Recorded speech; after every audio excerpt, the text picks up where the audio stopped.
Krīze ļauj mums izvērtēt, kas ir patiesi svarīgs, bet ko uz brīdi var atlikt malā.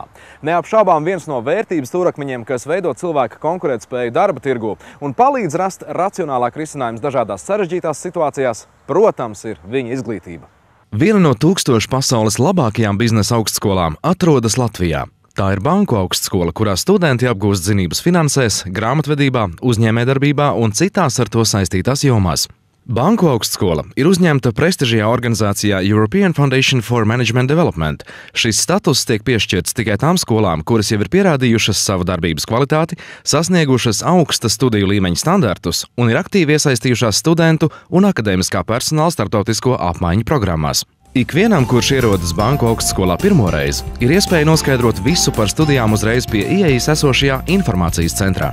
Tiem, kuri vēlas šeit studēt, nepieciešams iesniegt vidusskolas diplomu, aizpildītu pieteikumu anketu, sekmju izrakstu, kā arī pases kopiju. Lai iestātos, vispirms jādodas uz konsultāciju, tad notiek reģistrācija, kurā tiek ņemtas vērā iestāju eksāmenu atzīmes.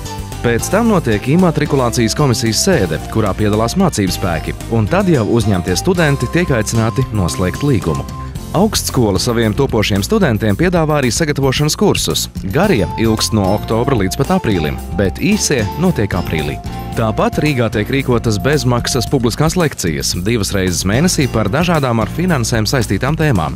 Vislielākā topošo studentu interese ir par bakalauru programmu finansēs. Pievēršam uzmanību pašam visjaunākajām, aktuālākajām gan attiecībā uz studiju metodēm, gan attiecībā arī uz šo materiāliem un informāciju, zināšanām, prasmēm, kompetencēm, kas jāapgūst studentiem, lai viņi būtu tiešām konkurētspējīgi tirgu. Jo mums ir ļoti svarīgi, lai studenti būtu nodarbināti kādā realitātē. Augstskolai izveidojusies arī īpaša sadarbība ar Šveices biznesa skolu, lai pēc iespējas detalizētāk iepazīstinātu studentus ar starptautisko praksi.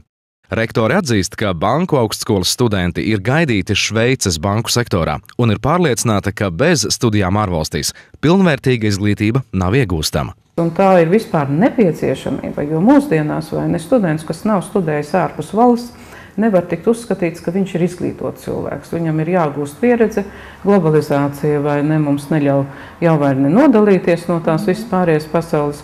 Un mēs aktīvi arī strādājam, lai piesaistītu šos studentus no citām valstīm, un tā būs mūsu prioritāte. Nākamajā akadēmiskajā gadā studentiem tiks piedāvātas arī 4 studiju programmas angļu valodā, tādējādi sagatavojot viņus starptautiskajai videi.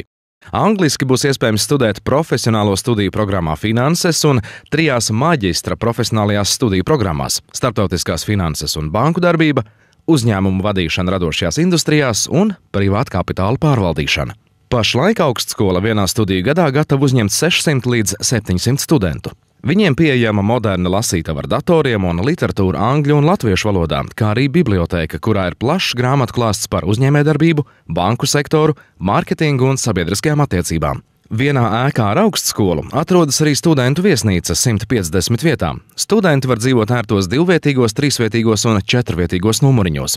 Priekšroka dzīvošanai viesnīcā, protams, ir tiem studentiem, kas dzīvo tālu no Rīgas, taču, ja paliek kāda brīva vieta, tajā var izmitināt arī rīdziniekus. Nākotnes plāni ir vēl grandiozāki. Tie paredz, ka banku augstskolai būs pirmā Latvijas studentu pilsētiņa ar pilnīgu infrastruktūru. Tajā atradīsies mācību korpuss, administratīvās ēkas, sporta komplekss, kafejnīcas, bibliotēkas, veikali un atpūtas vietas. Viss, kas studentiem ir nepieciešams. Pilsētiņas izveidu plānots pabeigt līdz 2013. gada rudenim. Var rasties jautājums, kā šādā brīdī, vai tas nav iluzori kaut ko tādu sapņot. Ja? Bet redziet, ir tā, ka valsts nauda šim projektam nav paredzēta. Arī banka augstskola no valsts tieši finansējumu praktiski tikpat kā nesaņem. Ja? Projekta schēma ir tāda, ka šo te augstskolas kompleksu studentu pilsētiņu uzceļ privātais investors, un pēc tam nodod banka augstskolai ilgstošā nomā, kam jau mums ir saņemta ministra kabineta atļauja. Studējot banku augstskolā ir vairākas priekšrocības. Piemēram, augstskola pati sniedz bankai garantu, tāpēc studentiem ņemot kredītu nav nepieciešams papildus fiziskās personas galvojums. Turklāt kredīts tiek piešķirts eiro, kas ir izdevīgāk. Tāpat katram studentam ir iespēja studēt gadu ārzemēs, piedalīties dažādos starptautiskos konkursos un semināros. Ik gadu tiek piesaistīts daudz pasniedzēju un vieslektoru no ārvalstīm, piemēram, augstākās raudzes finanšu speciālisti. Savus studentus augstskola uzskata par jau stabilām, nobriedušām personībām, kas zina, ko dzīvē vēlas sasniegt. Mēs uz viņiem jau skatāmies kā uz kolēģiem. Jā, varbūt skolā mazliet savādāk, no maza bērna izaug un laiku kļūst kaut kas, bet viņi jau atnāk šeit samērā jau tādi nobrieduši ar savu skatu uz dzīvi, un mēs viņiem tikai palīdzam. Protams, mēs priecājamies par viņu sekmēm, bet saprotam, ka mēs esam arī līdzdarbojušies viņu panākumu radīšanā, bet kopumā, protams, prieks par viņiem un daudzas vai ne jomas, kurās tagad strādā mūsu studenti, mēs redzam, ka tas vai ne arī nāk gan par labu valstī, gan vai ne arī pašai augstskolai.